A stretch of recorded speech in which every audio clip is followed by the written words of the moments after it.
Kita lanjutkan halaman 190. Nggih, Pak.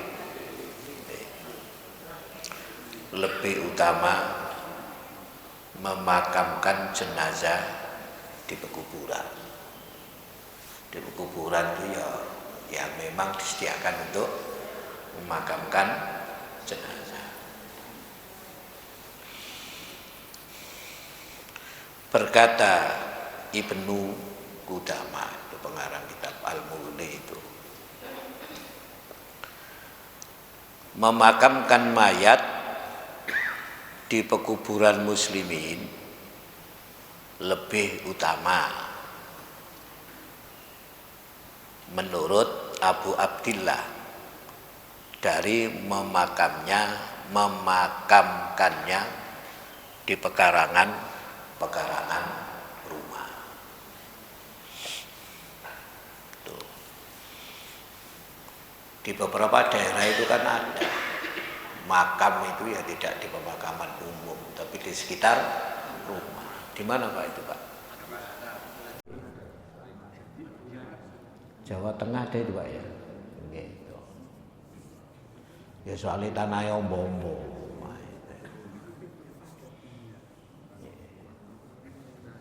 Tuh. Nah yang kene kan tanahnya gak ombo, gak iso.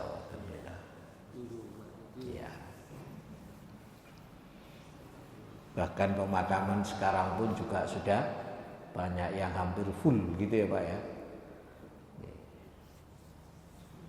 Kayak Mbah Ratu itu misalnya seperti itu. Apalagi perumahan-perumahan baru itu tidak menyediakan lahan untuk pemakaman umum. Sebagai pemakaman yang sudah ada. Tapi begitu menurut pendapat para ulama. Alasannya ini ialah karena lebih sedikit kerugiannya bagi ahli warisnya yang tinggal. Ya. Karena tanah yang dipakai itu setelah orangnya meninggalkan menjadi hak ahli waris. Kalau dipakai itu berarti kan ahli warisnya terkurangi gitu loh bagiannya itu. Nggih. Tapi ya nggak apa-apa, boleh yang meninggal bapaknya kok gitu loh. Yang meninggal itu ibunya, yang meninggal itu keluarganya. Tidak apa-apa itu boleh. Dan lebih mendekati suasananya di alam baka. Orang di kuburan itu kan hidup tuh Pak, kan di alam barzah itu. Meskipun fisiknya sudah tidak lagi sempurna saat hidup seperti begini, tapi menurut sebagian ulama fisik itu nanti kan bisa menjadi hidup lagi. Kayak menurut Imam Ghazali nanti manusia itu hidup dengan fisiknya. Berbeda dengan pendapatnya Ibnu Rus. Menurut Ibnu Rus itu yang ngarang kitab itu loh apa, Bidayatul Mujtahid itu loh Pak. Fikih Muqarin, Bidayatul Mujtahid itu yang bahasanya agak susah itu juga. Tapi sudah ada terjemahannya Pak itu. Fikih Muqarin. Bahkan Jamaah Hidayah itu saya lihat kan ada yang ngaji fikih Muqarin itu pakai Bidayatul Mujtahid. Kitabnya itu pakai itu. Jadi ya perbandingan saja itu. Tuh. Menurut beliau nanti yang hidup itu hanya ruhnya. Jasadnya hancur bersama hancurnya bumi, langit. Bersama hancurnya dunia ini. Maka dulu kan pernah kita sampaikan itu. Pernah di IAIN itu ada salah satu seminar cangkok mata. Dilihat dari perspektif kehidupan di alam baka gitu. Nah, pakai teori itu tadi yang diangkat itu. Pakai pendapatnya Al-Ghazali dengan pendapatnya Ibnu Rus. Yang dipakai melihat itu. Lalu dianalisa oleh para pemateri itu. Gitu. Kalau menurut Ibnu Rus, cangkok mata nggak ada persoalannya. Kenapa? Karena mata itu urusan fisik. Sementara yang hidup hanyalah ruhnya. Al-Ghazali enggak. Al-Ghazali itu nanti fisik ini hidup lagi. Dan gambaran Al-Quran memang begitu. Hidup nanti bersama fisiknya ini lagi. Nah, lalu muncul persoalan dalam pandangan Imam Al-Ghazali. Lah kalau matanya dicangkokkan orang, nanti apa diminta kembali nah itu gitu. Nah itu gitu. Lek matane dikekno wong lah, engko terus moto tekon ndi dek gitu. Bisa dijaluk mana lah. Nah, di sana itu diskusinya itu ya. Itu gimana itu kemudian? Nah kalau kemudian diminta kembali lalu apa hukumnya cangkok mata di dunia ini gitu. Panjang. Tuh, boleh enggak itu cangkok mata itu nanti dijaluk mana?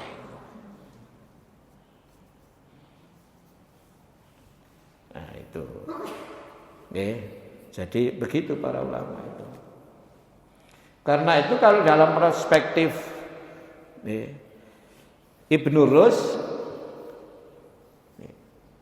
saya gak ada masalah dikubur dia gak ada masalah. Dalam perspektif Imam Al-Ghazali lah dikumpul ya cek ngumpul gitu. Podo-podo wis meninggal dunia, podo-podo wis meninggalkan dunia. Tapi kalau perspektif sosiologis gak ngono aja ini kuburan niku didono teko kampung, mergo kuburan niku medeni ngene lho. Iki lek perspektif sosiologisnya masyarakat. Kuburan kan medeni kan. Sing gak wedi lah saiki lah. Nggih, lah saiki lah. Nggih. Tuh. Saiki lah perumahan Wage 2 kan bolak-balik nyawang-lawangi kuburan. Nggih Pak nggih? Iya, wis biasa orang kan gitu. Biyen kan medeni kuburan itu. Kalau suarane kejaba suarane jangkrik kan medeni bengi. Waduh toko kampung. Dulu itu kan ya. Saiki ya gak kuburan kembang kuning tambah tunggone pacaran saiki. Beda. Iya. Kuburan rangka misalnya gitu. Beda sekarang itu. Kuburan barang tinggoni dodolan saiki wis gak wedi. Nggih. Ana teng mriku niku pundi? Bendul Merisi itu kan omahe mburine kan kuburan. Mburine omah kuburan. Ya pintunya dibuka nang kuburan. Kan lumayan tinggoni mimpi-mimpi barang ngoten niku. Dipakai jemuran kan ya bisa lah gitu. Cik ngumpul. Itu. Tadi nang masyarakat itu kuburan itu tempat angker medeni. Cerita ono jerangkong barang ngono kayak semacam-macam lah. Iya. Dan apalagi memang dulu itu ketika belum ada lampu yang sepadam terang sekarang banyak tempat-tempat yang dimitoskan seperti itu tidak sedikit banyak. Yang cerita berangkat dari masyarakat sing ono wewe gombel barang ini. Itu identik dengan kuburan tempatnya itu.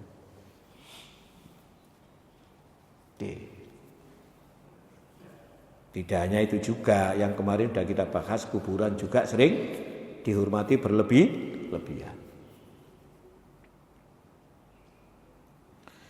Serta mungkin ini juga yang barangkali lebih bagus ini. Serta lebih sering mendapatkan doa dan permohonan ampun dari para pengunjung.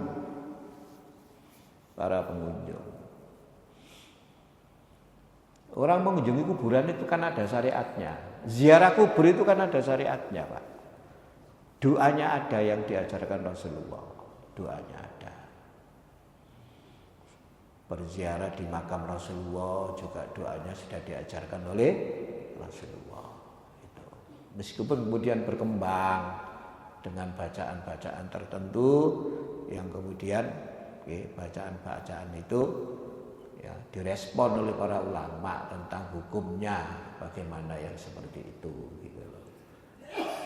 Dan hal-hal lain yang terkait dengan bacaan itu, tetapi sesungguhnya doanya itu sendiri kan sudah diajarkan oleh Rasulullah. Dan insya Allah jenengan kan ya sudah hafal doanya. Kita berziarah ke makam Baqi di Medina misalnya begitu kan sudah ada bacaan doanya itu, dan doanya kan ya minal mu'minina wal mu'minat itu. Doanya kan untuk seluruhnya itu. Doanya itu. Maka ziarah kubur itu diperbolehkan. Bahkan bisa menjadi sunnah karena hukumnya apa? Mubah. Kalau memang yang diharapkan dengan berziarah kubur itu bisa terwujud. Apa itu, Pak? Yang pertama apa? Mengingat mati. Yang kedua mendoakan. Nah, doanya salah satu diajarkan oleh Rasulullah itu. Sudah ada doanya itu. Bahkan kita mengucapkan assalamu alaikum ya ahlal diyar. Seperti itu, ya ahlal kubur kan begitu kan itu. Doanya itu. Minal mu'minina wal mu'minat. Itu kan bacaan doanya kan sudah ada. Tapi ini belum babnya ziarah kubur menea itu bahas. Belum. Begitupun para sahabat dan tabi'in serta orang-orang yang di belakang mereka selalu dimakamkan di pemakaman yang ada di padang pasir, tidak berada di komplek perumahan masing-masing, tidak. Dan saya kira ini ya sudah begitulah di masyarakat. Jika ada yang berkata, kenapa Nabi Shallallahu Alaihi Wasallam dimakamkan di pekarangan rumahnya, lalu didampingi pula oleh kedua sahabatnya? Jawaban kami ialah seperti diucapkan oleh Aisyah bahwa hal itu dilakukan agar makamnya tidak dijadikan masjid. Nabi itu kan berdoa kepada Allah, Allahumma la taj'al qabri usanan yu'badu, kan begitu kan kata Nabi itu. Ya Allah, janganlah engkau jadikan kuburanku ini menjadi berhala yu'badu yang diibadahi. Itu doanya Nabi. Istadzahu di bawah Allah itu sangat murka gitu loh. Sangat murka itu. Ala qaumin ittakhadhu qubur anbiya'ihim masajida. Allah itu sangat marah kaum yang menjadikan kuburan para nabinya itu masjid. Biar ini dibahas kan loh kemarin itu. Oke. Ya, makanya kuburan Nabi itu dikuburkan di situ. Jadi ya wis aman lah gitu itu. Aman. Meskipun sebelahnya masjid. Tuh. Itu kaji tauhid harus dibahas. Kemarin kan sudah ya Pak ya, kita bahas itu ya. Masjid itu. Itu sejelek-jelek kaum itu. Jadi masjid itu harus didekatkan, dibangun di kuburan para nabi itu. Ya, nanti muncullah tawasul barang itu nanti itu. Adalah khusus bagi nabi. Apalagi ada riwayat dimakamkan para nabi di mana saja mereka diwafatkan. Itu. Riwayatnya itu berbunyi makubido, ya. Nabiyun illa dufina haitsu makubido. Itu. Nabi itu dimakamkan di mana nabi itu dicabut nyawanya. Itu. Ada begitu itu. Dan bahkan dalam salah satu riwayat yang bersumber dari Aisyah yang diriwayatkan oleh Imam Tirmidzi, saat Nabi meninggal, setelah pemakaman, setelah proses pemakaman, Nabi itu kan tidak langsung dimakamkan karena umat Islam ya hampir terjadi apa? Perpecahan. Perpecahan terkait siapa pengganti Nabi. Pengganti Nabi sebagai pemimpin umat, bukan sebagai pemimpin agama. Maksudnya pemimpin umat itu apa? Sebagai kepala negara. Karena seperti sudah pernah kita bahas dalam kajian hari Ahad, setelah Nabi itu hijrah, Nabi itu kan tidak sekedar pemimpin agama, tapi juga sebagai pemimpin politik. Islam hadir bukan sekedar mengajarkan agama, tapi juga menjadi kekuatan baru dalam sebuah negara itu. Ini ada yang harus melanjutkan. Dan yang melanjutkan kan nggak bisa, orang banyak itu kan nggak bisa, mesti salah satu.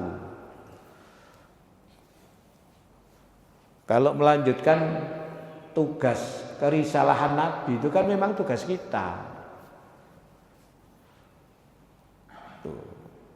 Sampai Nabi mengatakan balighu anni walau ayat. Jadi sebenarnya kita itu kan semuanya oleh Nabi diperintah menjadi mubaligh. Mubaligh itu tidak perlu disebut ustaz. Ngandani disebut ustaz. Siapa sih nyebut? Tidak perlu. Beda dengan istilah kiai. Jadi mubaligh tidak perlu nunggu kiai gitu loh. Karena Nabi bersabda balighu anni walau ayat. Tidak perlu menunggu banyak. Disampaikan yang ringan-ringan lah gitu. Sing ringan-ringan, sing biasa-biasa gitu. Terutama ngajak-ngajak kepada kebaikan. Kalau tidak punya kemampuan untuk merespon, menganalisis sesuatu ya, terutama sesuatu itu sebagai bagian dari dinamika kehidupan sosial ini ya, di berbagai bidang ya diikuti saja apa yang berkembang.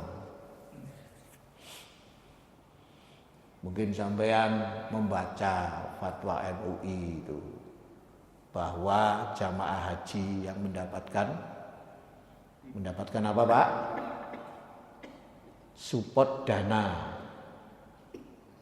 di mana masing-masing jamaah itu mendapatkan support dana dari dana yang disimpan di Badan Pengelolaan Keuangan Haji itu sebanyak 40%. Itu haram. Karena itu bukan uangnya jamaah yang bersangkutan secara pribadi itu. Gitu. Sementara hasilnya itu. Hasil itu uangnya orang yang belum berangkat haji itu. Dan belum ada perhitungan ketika orang menyimpan dananya 25 juta selama 10 tahun. Itu marginnya dapat berapa itu kira-kira gitu. Nah, itu belum ada. Haji itu kan 92 juta kosnya itu. Ya, BPIH-nya itu kan biaya ibadah haji itu. Tapi jamaah kan cuma membayar sekitar 56 sampai 60 lah. Katakan 56. Nah, selebihnya itu uangnya siapa? Yang 40% itu uangnya siapa? Apa uang segitu itu merupakan anggap saja margin dari 25 juta yang disimpan selama 10 tahun? Kan enggak lah. Kalau margin selama 10 tahun kan bisa dihitung. Tapi ternyata mendapatkannya kan lebih dari itu. Bagaimana hukumnya itu? Nah, itu yang kemarin kemudian muncul itu sampean itu ya itu. Tapi belum banyak yang merespon. Dan haji itu dianggap satu kesatuan, kebijakannya ada di pemerintah yang ditunjuk secara undang-undang gitu loh. Jadi mereka berhak mengelola apapun. Yang penting dikembalikan kepada jamaah. Maka kemudian diusulkan harus ada syarikat antar mereka gitu. Ada kerjasama antar mereka itu gitu. Ya, ngono-ngono iku wis gak perlu sampean melok-melok. Wis. Muhammadiyah nrimo tambang, sampean kritik, gak usah. Gak nutut, gak ngerti perkarae gitu loh. Nggih. Wong itu sudah dikaji lah, sampean gak pernah mengkaji gitu loh. Lah iya kan? Soal pro kontra itu kan wajar, tapi ini gak harus ya sampean meneng ae. Ndak semua itu harus kita komentari. Nggih. Dan ada wilayah itu di dalam hadis itu ada yang didiamkan. Didiamkan itu ya memang kita harus ada sesuatu yang kita diamkan karena apa? Ya tidak ketahuan kita. Nanti kalau kita komentar jadi salah. Nah, tapi saya ini kan enggak semua orang dengan ngomong kan yang ngerti ya. Gak taunya duk bal ngono wong sepak bolanya duk bal gak tepak diilok-ilokno padahal dia gak iso lho. Lho nek pelatih wajar. Karena dia kan pelatih. Atau pemain bisa memberi komentar atau komentator lah memang ya dia mengomentari. Awak dhewe iki gak jelas ya jadi. Komentar ya gak, pelatih ya gak, pemain ya gak. Begitu nonton kakek ngomong ya tok nae gitu loh. Ya tok ae gitu ya. Waduh sayang gua ya gak mlebu itu loh. Gane ngelontok. Mulai gak pecus gak mlebu pemain apa iki lho ya apa nih. Nah, sampai tak bisa dah kan. Itu tidak lihat pada dirinya itu lho kan makane penting iku ya kudu jare Nabi. Pokoke kene gak iso ngomong apik iku menengo ngono lho. Gak usah omong, meneng iku apa? Gak usah komentar. Nek gak iso apik gak usah komentar. Nggih, lha kata Nabi iku. Awak dhewe kan gak wis gak iso apik komentar tambah akeh. Elek pisan. Nah, kok.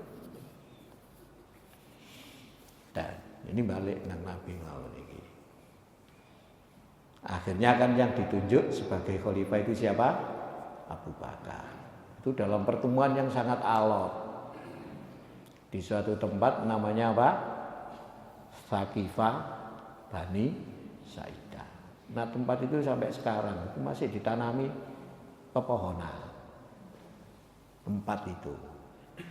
Sampai kalau di Madinah Masjid Medina itu kan menghadap kemana Pak? Selatan. Selatan yang menghadap selatan. Nah sebelah kanannya pojok ini. Kalau misalkan anggap ini selatan, sebelah kanannya sana itu. Sananya masjid itu. Masjid pojok itu sebelah sananya. Itu ada pepohonan, ada taman. Itu dulu tempatnya Saqifah Bani Sa'idah. Nah di situ kaum muhajirin itu sudah kumpul di situ, gitu loh, sudah kumpul di situ. Karena mereka menganggap dirinya lebih berhak untuk menjadi pengganti Nabi. Sebenarnya ini semangat saja, semangat gitu loh, semangat. Dan sudah beberapa calon itu sudah, Sa'ad bin Abi Waqqas misalnya itu sudah itu.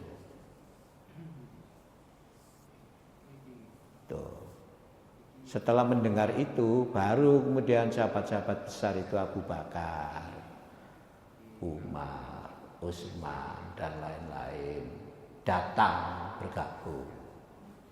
Ono apa iki? Karena ada dua kubu, ada kaum Muhajirin dan ada kaum Ansor. Kaum Ansor lebih berhak karena mereka penduduk asli gitu loh. Dan mereka merasa yang memberikan support besar terhadap perjuangan Nabi sampai Islam menjadi besar ini. Gitu. Itu support mereka. Gitu loh. Maka sebagai pengganti Nabi itu mereka punya apa ya, anggapan lebih berhak itu loh. Loh perdebatannya sengit Pak itu. Nah, balik mana? Sing menang perdebatan itu ya Umar gitu loh. Sinten? Umar. Sehingga yang ditunjuk menjadi khalifah adalah Abu Bakar. Dan disepakati. Siapa yang berani nolak Abu Bakar itu? Enggak ada yang berani nolak Abu Bakar. Wah, Abu Bakar itu loh. Ya, jenenge pleke Nabi kayak cilik itu loh. Lah pertama kali yang masuk Islam itu loh. Selain dari keluarga Nabi. Lah wong sugih gelem sore lah hijrah ndampingi Nabi lho. Lah Abu Bakar duwe akeh lapo turu guwa lho lapo ngono. Untuk hotel iki masih booking sak hotel iki kison kok. Lha gelem turu ya napa sampean? Awak dhewe gak ngira gelem ngoten iki sampean. Oh, family gathering hotel panas titik sambate ora kok sampean. Lha lak kita. Lha iku teko gak bayar iku sani. Nggih. Wah, awak dhewe dan sing ngene. Nabi Abu Bakar duwite akeh. Wong sugih-sugihne pol iku saat itu. Tapi gelem lho turu gua sampeyan apa. Entelung dina turu gua ya apa. Nggih. Gak iso turu ya, kita kan gak iso turu. Bukan gak iso turu mergo guwae, mergo mikirin Nabi. Seperti itu cintanya itu dibuktikan kayak seperti itu. Dunia ini lho ditinggal nang Medina ya apa sampean diurus engko. Ya itu Abu Bakar kayak seperti itu. Jadi memang nggak bisa ditolak. Tapi kan perlu diplomasi. Perlu diplomasi. Bahasa sekarang ngurus orang banyak itu perlu ilmu politik. Benar. Namanya politik dakwah. Nah, perlu kemudian dilahirkan dalam bentuk strata atau strategi dan taktik. Nanti sampean pernah belajar ilmu itu bagus. Itu bagus itu. Dan semua politikus punya ilmu itu, entah dari pengalaman atau dari belajar. Namanya apa? Biasanya ilmu strata itu digandengi dengan problem solving biasanya itu. Jadi ada pemecahan masalah yang terkait dengan sosial ini itu. Sampai dulu yang aktivis di organisasi ekstra di mahasiswa itu ya insya Allah sampean banyak sampean memperoleh ilmu seperti itu. Oke. Tapi ini gak ngono ya kangelan, kadang diokol lah ngene sampean ya. Diokol itu kenapa sih? Pokok iku kudu ngene lho sampean kadang kan. Diokol lah kadang. Oke. Nah, itu seperti itu. Nah, sehingga Umar itu yang menunjukkan luar biasa itu diplomasinya itu. Sampai semua nggak bisa ngomong. Sehingga semua harus sepakat dengan Abu Bakar. Tentu demi kebaikan. Makanya kaum Syiah itu sangat menyalahkan Umar bin Khattab. Sebab menurut kaum Syiah sebenarnya siapa pengganti Nabi itu sudah ditunjuk oleh Nabi itu. Menurut kaum Syiah. Siapa penggantinya Nabi itu adalah Ali bin Abi Thalib. Menurut kaum Syiah. Tuh. Hanya karena gitu loh. Polahnya Umar bin Khattab, akhirnya Umar bin Khattab menunjuk Abu Bakar dengan harapan nek wis mari Abu Bakar engko Umar sing ditunjuk gitu loh. Oh ya panjenengan kong kali kok iku ngono lho. Syiah itu begitu, Pak. Syiah itu begitu. Intinya itu di situ Syiah itu. Nah, Ali kan tidak ikut waktu itu. Dalam perdebatan di Thaqifah itu kan tidak ikut. Ali kan nunggu ijazahnya Nabi ini yang Ali mantu nih. Ya gak elok ya gak ditinggal. Ya cek diurus wong-wong ae kan gitu kan. Diurus Abu Bakar, Umar, Utsman lak beres, Abdurrahman bin Auf bareng lak itu tokoh-tokoh semua kan itu kan. Wong mereka itu tokoh-tokoh semua kok. Tapi perlu berdebat saja. Setelah itu ya selesai, nggak ada masalah. Cuma Syiah itu loh begitu. Karena mereka berpedoman pada riwayat hadis. Yang riwayat hadis itu kemudian dikenal dengan hadis Qadirhum. Apa Pak? Hadis Qadirhum. Karena terjadi di tempat itu. Cuma hadis ini oleh orang-orang Ahlus Sunnah tidak dipahami seperti Syiah, tidak dipahami.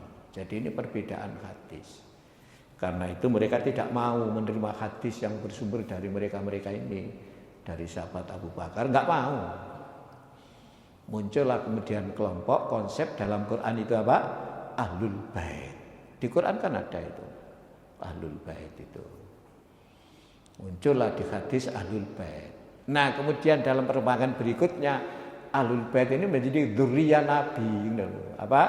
Dzurriyyah Nabi. Nah, sampai bolak-balik ketemu omongan dalam diri saya mengalir darah Nabi kayak Pak Bahar Smith, barengan kemarin. Habib Bahar Smith. Nah, itu. Lalu sekarang jadi persoalan kan gitu kan? Ya segitu itulah sampai itu. Tuh. Yeah, kayak gitu-gitu itu kemudian itu munculnya itu. Saya kira sakarpe lah, ceker sakarpe dewi gitu. Tapi yang prinsip orang itu masuk surga bukan karena keturunannya siapa. Orang masuk surga itu karena iman dan amal saleh. Bahwa keluarga seseorang itu perlu dihormati itu iya. Jangankan keluarganya para nabi. Kita aja sesama kita harus saling menghormati. Kalau soal itu. Karena manusia ini kan mulia, dijadikan oleh Allah sebagai makhluk yang mulia, apalagi mukmin, apalagi bertakwa. Itu kan tidak ada bandingannya. Orang takwa itu bukan, orang mulia itu bukan karena keturunannya di hadapan Allah, karena apa? Ketakwaannya itu, bukan karena sukunya, ketakwaannya itu. Itu begitu itu ceritanya itu. Sampai ini umroh, sampai tonton, itu loh Thaqifah Bani Sa'idah, sampai bayangno cerita iki mau. Ya apa perdebatannya itu, ya di tempat itulah itu. Nggih. Cuma lek sampean biasa hotel gak sebelah kono, mlakune ya rada kemeng ngono lho sampean niku.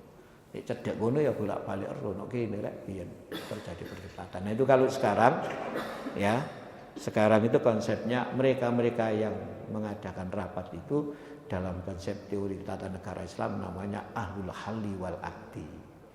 Dalam konteks Indonesia itulah anggota DPR dan MPR yang mereka mewakili masyarakat untuk memilih pemimpin negara itu. Pada waktu Abu Bakar itu, lalu kemudian Abu Bakar itu dilantik, bahasanya itu dibaiat kembali di depan ya masyarakat Medina, ya baiatnya ada di dalam Masjid Medina. Itu yang terkenal kemudian ketika Abu Bakar berpidato minta selalu diingatkan jika Abu Bakar salah. Muncullah Umar mengingatkan dengan membawa pedang gitu. Kalau sampean salah, pedang ini yang mengingatkan sampean. Ngono gak repot. Ini saiki ditangkap Pak, ini saiki. Ono wong ngingatkan tuh nggo bedil. Bedil ini mengingatkan sampean. Nah, itu gitu. Waktu itu kan begitu. Dan Abu Bakar tidak marah itu loh. Saya kira itu. Ditingkas. Jadi begitu Nabi meninggal, lalu selesai peristiwa itu, nah bagaimana kemudian Nabi dikuburkan di mana? Nabi itu, nah itu ini riwayat dari Aisyah. Orang-orang mengatakan ada Nabi dikubur di pagi saja supaya ngumpul dekat dengan para sahabat. Ada yang mengatakan jangan, Nabi dikubur saja di mimbarnya itu. Karena Nabi mengatakan antara rumahku dengan mimbarku ini adalah raudhah, bukan masjid. Itu adalah apa? Raudhah. Meskipun itu masjid itu loh. Dipakai sholat. Kan sering sudah kita sampaikan, raudhah itu bukan tempat mustajabah saja. Bahkan hadis yang mengatakan tempat mustajabah itu tidak ada. Itu pemahaman para ulama. Yang ada itu tempat pembinaan para sahabat di situ itu. Sehingga yang dibina itu menjadi tanamannya ada di surga itu. Orang berebut ke raudhah itu karena doktrin raudhah itu tempat mustajabah. Itu yang dipegangi. Bukan berebut ke sana bahwa tempat itu adalah pembinaan para sahabat. Tidak ada yang begitu. Sampai wantir, sampai dosaan itu karena itu. Termasuk awak dewi lah ngono. Jadi ini gak nang raudhah itu, wah berarti gagal mau haji lho sampean itu. Lah wis haji kok gagal ya apa? Nggih. Nek nang raudhah bolak-balik, wah ada kebanggaan. Ya sampean banggane iku apa? Untuk raudhah cek kasih-kasih gitu. Sampean banggakan apa kemudian? Setelah sampean dari situ itu kalau sampean bangga, aku shopping pindho rono. Lah sampai yang sampean banggakan apanya kemudian? Masih shopping pindho ping 3. Nek kantukan terus ngene iki. Iya kan, sing dibanggakan apa gitu loh. Lah itu kan dipahami. Lah pancen di tempat gone Nabi nanam sing ditanam iku tumbuh dadi tumbuh-tumbuhan nang swarga kok. Isinya apa itu? Nah kita kan cuma memahami itu tempat apa mustajabah. Nah saat perdebatan itulah Abu Bakar maneh. Aku lho tahu dikandani Nabi gitu loh. Ya. Nabi tahu pesen itu. Kata Abu Bakar, fi makanil ladzi mata fihi. Nabi itu njaluk dikubur. Loh di mana Nabi itu mati? Selesai sudah perdebatan. Nah, tinggal kok Abu Bakar sama Umar. Jadi terane kok dikubur nang kono ya apa? Itu baru. Utsman kok gak, itu baru nanti ono cerita liya tapi gak iso diterusno kan cerita Abu Bakar. Itu ada cerita lain kalau itu, ada cerita lain gitu. Saya itu dulu juga diceritai sama orang, sama Profesor Harun Nasution itu kan banyak kalau soal sejarah begitu itu. Oke. Banyak itu, referensinya beliau itu banyak itu. Karena beliau itu selain alumni dari barat, dia itu juga alumni dari Mesir gitu. Alumni Al-Azhar dia itu. Jadi kuliahnya double. Pak itu.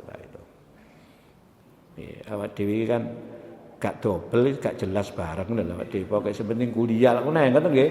Iso pinter kan alhamdulillah awak dhewe ngoten nggih. Itu sampai double ngoten nggih.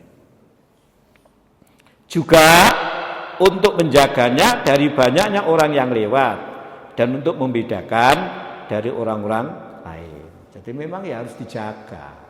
Meskipun di Quran itu ada jaminan dari Allah yang menjaga dari seluruh tangan jahil manusia. Jadi kuburan Nabi memang dijaga. Wallahu ya'simuka, Allah akan menjaga kamu. Minan nas, seluruh tangan jahil manusia. Nabi itu berapa kali biar itu makamnya mau dicuri orang itu. Itu kalau tidak salah 5 kali loh itu. 5 kali ada orang berusaha mencuri itu. Saya kan gak iso. Wangel. Lalu dicor timah kok. Saya kok. Dicor timah. Gak iso. Selalu pun gak terowongan gini dulu itu. Orang buat terowongan. Sekarang gak bisa. 5 kali itu makam Nabi itu. Mau dicuri orang. Ini Muhammad bin Abdul Wahab itu bukan mencuri. Makamnya Nabi itu mau dilenyapkan supaya tidak ada bekas. Sebab apa? Banyak orang yang kemudian syirik gitu loh. Makamnya ini ditutup aja. Jika ono makamnya Nabi nggak ketemu. Nabi-nabi yang lain kan juga banyak yang nggak ketemu kan. Oh makamnya Nabi itu ya banyak debatable. Di mana gitu? Di Irak apa di Palestina itu kan debatable. Oke. Makam Nabi yang jelas kan. Tuh. Nah, itu begitu itu, oke. Nah. Ketika Ahmad ditanyai tentang seorang laki-laki yang berwasiat agar dikuburkan di lingkungan rumahnya, maka ujarnya, hendaklah ia dikuburkan di pekuburan bersama kaum muslimin. Samene saya kira begitu ya. Yang penting pokoknya dikubur lah. Tapi nek Nabi itu begitu. Loh, Pak, kuburannya Nabi kok di dalam masjid, yang kuai bakasane. Ya, mestine sampean ngaji tauhid iku, Pak Najih iku. Pas bahas ya bagaimana masjid ya dekat kuburan itu bagaimana. Itu gimana sebenarnya itu gitu loh itu ya. Tuh. Kok saya kita di kuburannya Nabi di rumah masjid itu Pak. Itu nanti. Demikian kurang lebihnya mohon maaf. Assalamualaikum warahmatullahi wabarakatuh.